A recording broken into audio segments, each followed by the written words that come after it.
உலகில் பல மர்மமான விஷயங்கள் இருக்கின்றன.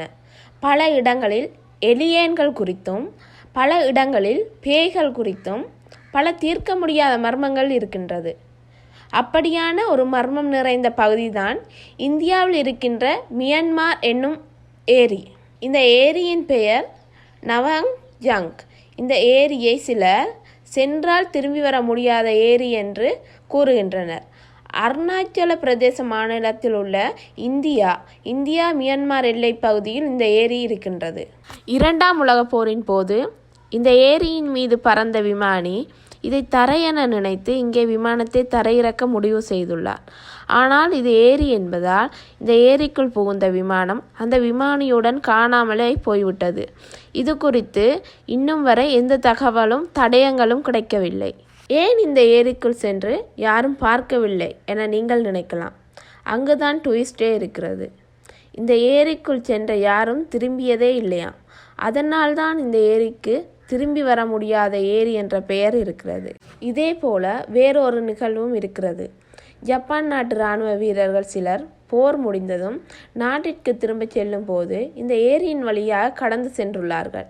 இப்படி சென்ற ஒரு கூட்டம் ஏரியின் மறுபக்கம் செல்லவே இல்லையாம். அப்படியே அந்த கூட்டம் காணாமல் போய்விட்டதாம்.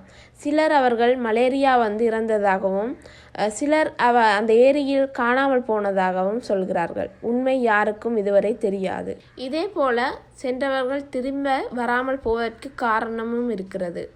ஒரு முறை இந்த கிராமத்தை சேர்ந்த ஒருவர் இந்த ஏரியில் மிகப்பெரிய மீன் ஒன்றை பிடித்துள்ளாராம்.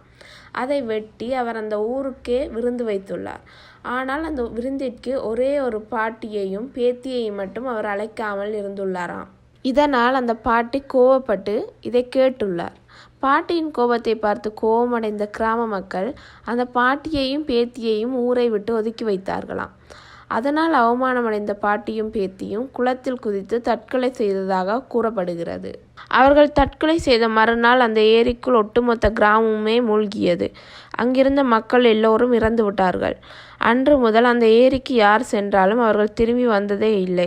இதுதான் மனிதர்கள் அந்த ஏரிக்குள் காணாமல் போவதற்கான காரணமாக சொல்லப்படுகிறது. பல விஞ்ஞானிகள் இந்த ஏரியின் மீது ஏன் மக்கள் காணாமல் போகிறார்கள் என கண்டுபிடிக்க சில முயற்சிகளை செய்து பார்த்தனர்.